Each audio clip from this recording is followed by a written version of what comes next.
হ্যাঁ, সে আমার এতটুকুই বলছে যে হ্যাঁ বানাও, দেখবো না কি বানাইতেছো। পরে আরো অনেক কিছু বলছিল, সেগুলো আর শেয়ার না করি, ওটা দিছিল এক কথায় যে পড়াশোনা বাদ দিয়ে এগুলাই করবা। তো পরে এইচএসসি শুরু হইলো, এইচএসসির সময় হইতেছে ভূত ধরে আছে বানাবো বানাবো বানাবো, ওই খোটাটা আরো বেশি গায়ে লাগছে যে হ্যাঁ এবার বানাইতেই হবে। বানানোর পরে হইতেছে টাকা পাইতেছি না, টাকা খুঁজতেছি, পরীক্ষা বাদ দিয়ে টাকা খুঁজতেছি। পরে যখন শুরু ইম্পোর্ট এক্সপোর্টের ব্যবসা শুরু করতে যাব, তখন হইতেছে জানতে পারলাম যে টাকা ইম্পোর্ট করা খুব কঠিন কিছু না, টাকা ইম্পোর্ট চাইলেই করতে পারবো। ফ্যামিলি থেকে তেমন একটা সাপোর্ট পাই নাই, কারণ এই জিনিসের কোনো প্ল্যান ছিল না। ফ্যামিলি মূলত একটু রাগ ছিল, এখনো রাগই আছে যে এটা কেন বানাইছি কেন বানাইছি, এটার কোনো ফিউচার এমনিও নাই। তবে এটা আমার একটা শখ ছিল, আমি আমার শখ পূরণ করলাম, কারণ এটার কোনো ফিউচার নাই, এটা আমি বিজনেস করতেছি না। এন্ড আমি যে অর্ডার গুলো নিতেছি এগুলোতে আমার কোনো প্রফিটও নাই, আমি জাস্ট বানাইতেছি। লোকজন বলছে বানাই দিতে, আমি বানাই দিব, তবে প্রফিট আমি নিব যদি আপনারা যেটা দিবেন সেটাই। আমার এটা বানাইতে কস্টিং আসবে 70,000 দেওয়ার পর আপনারা যেটা আমার দিবেন তাই।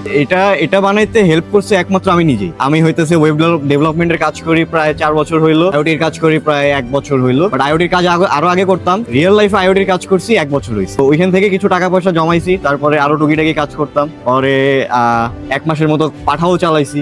টাকা জমানো ছিল, টাকা ছিল, বাট কিছু করতেছিলাম না, টাকাটা পড়েছিল।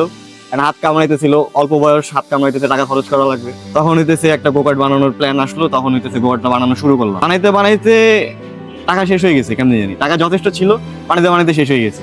হয়ে গেছে না গেছে আমি কোনো হিসাব রাখতে পারতেছি না। কিভাবে কি তৈরি করছে এটা তো খুবই সিম্পল। গাড়িটা যদি দেখেন আপনি দেখবেন দুইটা বক্স ছাড়া কিছু নাই, কয়লার বাম্পার এগুলো সব সরান, ইঞ্জিন সরান, জাস্ট দুইটা বক্স আছে আর কি। চিন্তা ভাবনা আসছে ভাই, মনে করেন একদিন একটা ভিডিও দেখতেছিলাম, মানুষজন ড্রিল মেশিন দিয়ে গোকার্ট বানাইতেছে। তখন ছোট ছিলাম, বানাইতে পারি নাই, যেটা বানাইছে সেটা হইতেছে ওই যে রাস্তায় বিয়ারিং এর গাড়ি চলে না, ওইটার আউটপুট ছিল।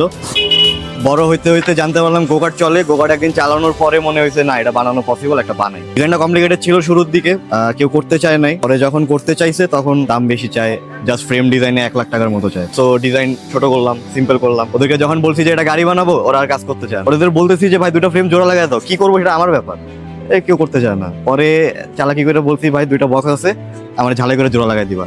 পরে জোড়া লাগাই দিছে। এটা বানানোর পর আমার হাতে আপাতত কিছু নাই, বাট আমার তো ক্যাশ ইনফ্লো হইতেই আছে, কারণ আমি তো কন্টিনিউয়াস কাজ করি। তো না ভাই, কিছু একটা করি না, এটা বানাইতে আমার ফ্যামিলি থেকে সাপোর্ট দেয় না, উল্টা আরো ডিমোটিভেট করার চেষ্টা করছে। বাট আমি হইতেছি মনে করেন আমার কেউ কিছু করতে না করলে আমি আরো বেশি করে করি। নেগেটিভ মোটিভেশনের মানুষ আমি না। ধুর পাগল ছাগল এরকম কিছু বলে নাই, সবাই মোটামুটি সাপোর্ট করছে, বলছে বানাইতেছে বানাক।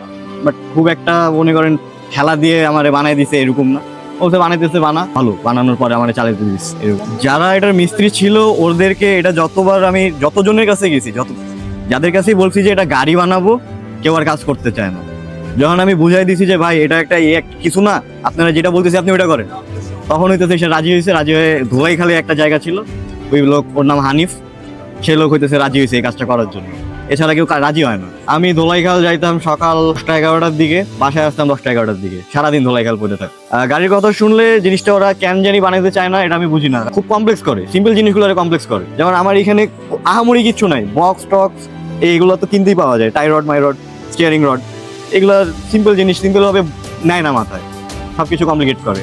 এটার একটা মজার স্টোরি আছে। এটা যেদিন আমি হইতেছে প্রথমবার মানিক মিয়া পর্যন্ত নিয়ে গেছি পেট্রোল পাম্পে, তো ওই দিন হইতেছে আমি এটা 55 স্পিড উঠাইছি। এন্ড আমার সাথে একটা বাইক ছিল আমার ফ্রেন্ড, ওই বাইক হইতেছে 60 যাইতেছিল, সরি 55 যাইতেছিল, আমি 55 ওকে ক্রস করে গেছি। ক্রস করে যাওয়ার পর পাম্পে যাওয়ার পর হইতেছে সবাই ছিলাম, আরো 2-3টা বাইক ছিল আমাদের। তো ওরা বলতেছে যে ভাই কি বানাইছে, কেমনে বানাইলো, মানে কি একটা জিনিস বানাইছে, এরকম একটা কথা বলছিল। বাট এটা বানানোর পর যখন এটা ভাইরাল হয়েছে, তখন আমার এখনো মনে হয় না যে এটা আহামরি তেমন কিছু একটা। এটা বানাইতে চাইলে আপনিও পারবেন, আমিও পারবো, আহামরি কঠিন কিছু না। বাট মানুষজন এটা হাইপ করতেছে, যেহেতু মানুষজন বলতেছে বানাই দিতে, আমি বানাই দিব। হ্যাঁ, কোম্পানি থেকে আমাকে বলছে বিজনেসে যাইতে, তারা আমাকে প্রোডাকশনের জন্য ফান্ডিং দিবে, বাট আমি এটা বিজনেসে নিতে চাচ্ছি না। আর এটা বিজনেসে নিলে এটা টিকবে না, বাংলাদেশে এত ডিমান্ড নাই।